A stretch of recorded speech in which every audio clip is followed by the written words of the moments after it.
Hi, folks. We are working hard to record our next season of Everyone Is, which will be coming out this summer. In the meantime, because we didn't want you to forget about us, we thought we would drop this mini episode into your feed. We recently lost a key demographic for our pod, my father, Jack Van Riemsdyk. So I wanted to share with you a little story I wrote about him. Please note that this podcast episode does deal with some difficult topics around losing a loved one. So make sure to give yourself some emotional space before listening. Thanks, as always. I can't talk to you about my father's death without telling you about his life. But before that, the phrase death seems so harsh, you say. Why can't you say things like his passing or loss of life? And my answer to you is I cannot. Because death is a hard word with rough, cutting consonants, and death is hard and cutting. I have yet to see peace in death. At least for me. Not yet. So death it is. In my dad's life, he was a warrior for light. How do you know, you may ask? Because he battled a foe like the world has never seen. The foe was 2-Ton Ernie. Now, before we continue, I am not body-shaming anyone. 2-Ton Ernie was a magical being, a giant of a man, and when I was a child, his physical manifestation was very present to me. As I grew, his presence became more of a whisper hidden in the cracks of life and existence. But my father was always there to fight him. Until he wasn't. The history of 2-Ton Ernie. 5-year-old me, also known as Jenny, a name only allowed to be spoken by my family and only because I love them, knew the mythos around 2-Ton Ernie. 2-Ton Ernie was 2 tons because he loved to eat children, particularly little girls, and particularly their toes. He had multiple vulnerabilities. For example, 2-Ton Ernie could not, and I repeat not, get under the blankets or pillows. He would immediately suffocate. I will break for a moment to say this is why so many of you can't sleep without covers. You intuitively know that he is lurking in the shadows. Think about it. My dad always knew when 2-Ton Ernie was approaching. He could sense it. He would say, "Get under the blankets, 2-Ton Ernie is here." And I would jump into my parents' bed and huddle under the 70s-style blanket, all yellow with the weave you could see through. You know the one. I would carefully tuck my legs under my body to protect my toes. I could faintly see the outline of my dad standing in the doorway and hear him yelling, "Not today, you 2-ton menace," as I heard his body slam against the door frame. My dad would bounce around the room, wrestling 2-Ton Ernie, launching against the dresser, the closet doors, the wall. Mid-fight, he would pop his head under the blanket and sweat glistening on his forehead. "I think I got him," only to be dragged back into the room. I would giggle nervously. Sometimes it would get so quiet, and I would wonder where the fight was. Sometimes I would get nervous that 2-Ton Ernie had stolen my dad. But always, always my dad would come back into the room, triumphant, yelling, "Undefeated!" And I would throw off the blanket and I would jump up and down on the bed celebrating Dad's win. Dad always beat him, always. Until he didn't. See the previous Warrior of Light reference. Side note, for about 5 years I slept with a blanket pulled up to my chin and a pillow over my head. No way was I going to allow 2-Ton Ernie to sneak up on me. I am the child of a warrior of light, after all. As I grew older, my dad no longer needed to fight 2-Ton Ernie directly. The older the child, the more indigestion 2-Ton Ernie suffered. But I saw the evidence of his chaos, and so did my dad. He was there when my dad was at Rocket Ship Park with one of my little brothers and I. It was there my brother and I watched our dad dive headfirst into a roaring creek, fully clothed to save a young girl he saw disappear under the water. Jason and I got a huge lecture from our dad about not inner tubing, though we had little opportunity to do that at age 8 and 5. He was there when my dad fired an employee on the spot for not waiting on an African-American family at his restaurant. He was there when my dad stood up at a corporate meeting and said, "How dare you balance your books on the backs of people who make $10 an hour?" 2-Ton Ernie was there in the actions of people who didn't care for others. And my dad would never stand for that bullshit. He couldn't. It was his duty. Like most warriors of light, my father was also a stubborn pain in the ass. When he was in his early 40s, he discovered he was diabetic, like my grandmother and his brother. He managed it really well through medication and exercise and healthy eating. No. He managed it by hiding his candy in drawers and cutting slightly smaller, gigantic pieces of pumpkin pie at Thanksgiving. However, he did all right until his late 60s, until his genetics caught up with him. We were visiting Chicago. He, my youngest brother, my husband, and I. Dad's legs were bothering him. We thought he had pulled a muscle. He limped around most of the trip, except when we were downtown, and my dad and his brother spotted their favorite hometown candy store, Fannie Mae, and suddenly he found the speed of an Olympian. My little brother, who tells me he is the funniest one, said he'd never seen two old diabetics move so fast. Maybe he is the funniest one. When he got home, my dad found out that he had a blood clot in his leg. We were so lucky nothing happened on that trip. He had surgery. Everything seemed okay. And then time, and a pandemic, and now he needed a triple bypass, also known as a triple cabbage, something he learned from the ICU nurses, and then severe arterial disease, and then stents for his legs, and then congestive heart failure and kidney issues, and then... My dad and I talked every Monday night, usually for a couple of hours, but of late he sounded tired. Lately he could only talk for 20 minutes. I called him on a Monday and he said he hadn't been sleeping and didn't feel well. He let me know he'd had an accident and didn't make it to the bathroom that day. He never told me stuff like that. He was an unreliable narrator who always said everything was fine. I immediately called my stepmother and asked what was going on with Dad. She said she wanted to take him to the emergency room, but he was being too stubborn and wouldn't go. He was barely eating. I called him back pretending I hadn't spoken to my stepmother. Hey, Dad, I was thinking, I think you need to go to the ER just to be safe.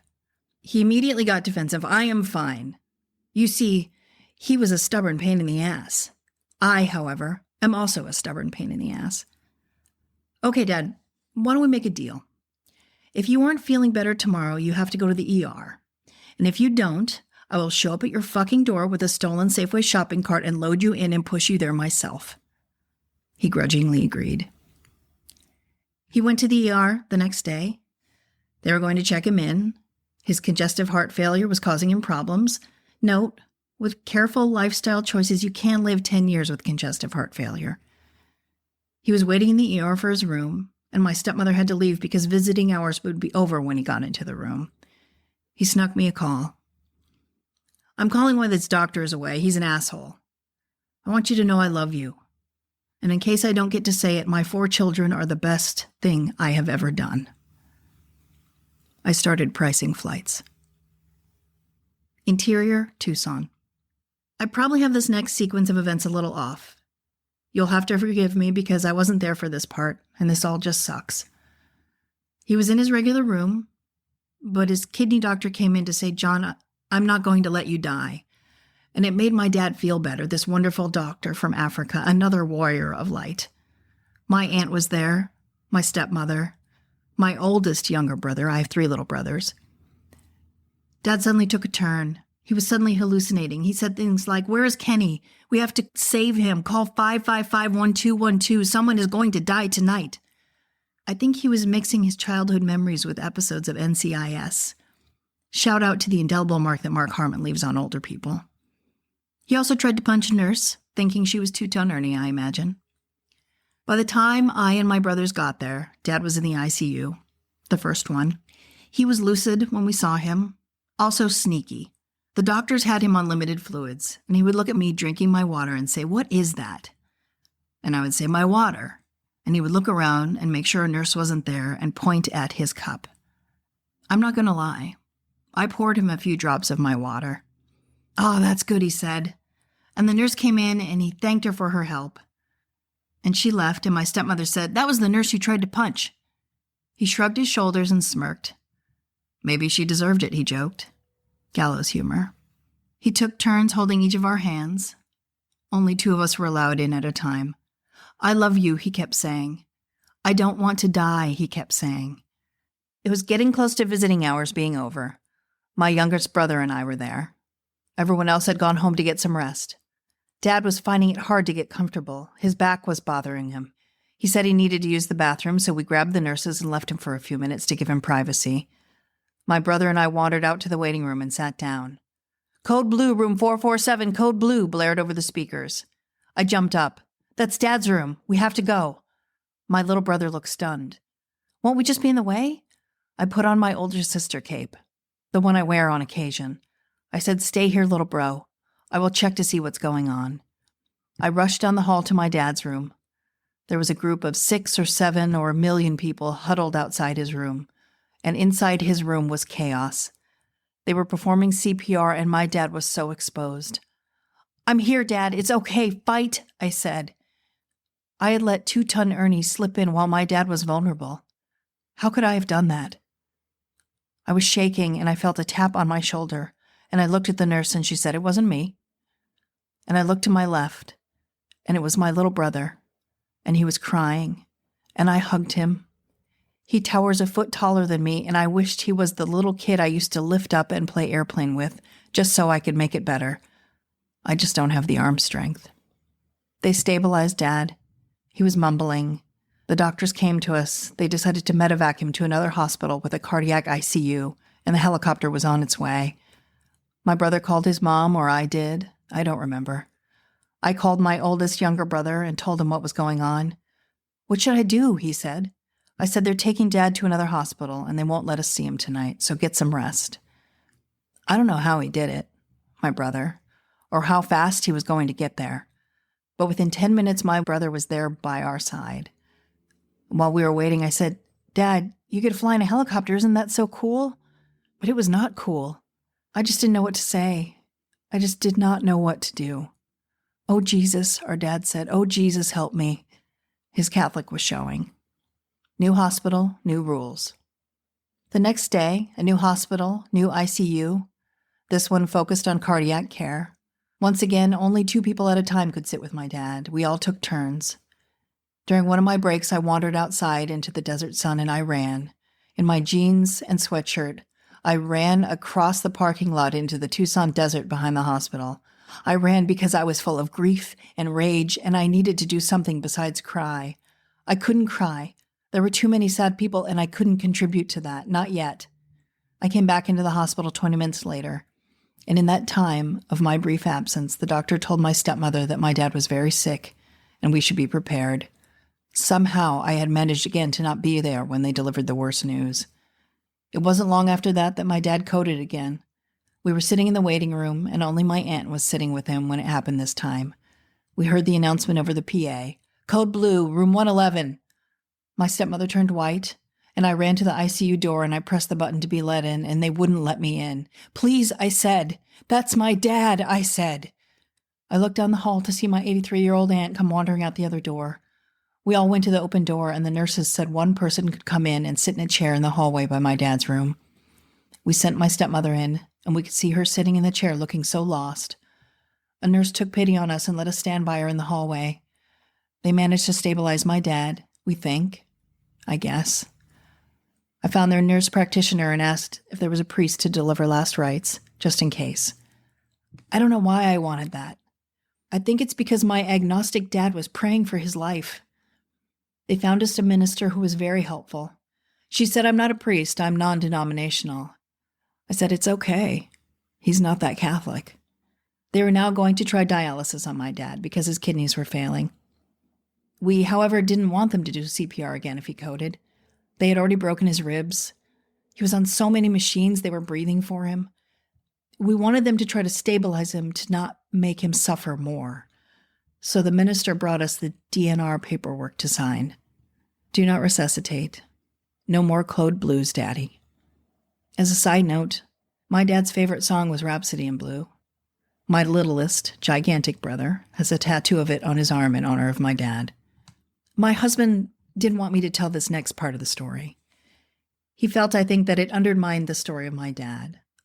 I listened to his points, and like most wives, have decided to not do what he said anyway. You see, my husband wasn't there and had to stay home because he himself was having a health issue that wouldn't allow him to travel. So he didn't experience it, how jarring it was. So here we go. 2-ton Ernie's minions. We had just signed the DNR paperwork, and we're all sitting in the ICU waiting room waiting, and hoping that it wouldn't be needed, when a woman who'd been sitting in the corner with a person we assumed was her husband came up to us. "I'm so sorry to hear what you're going through." We thanked her, and then she addressed my stepmother.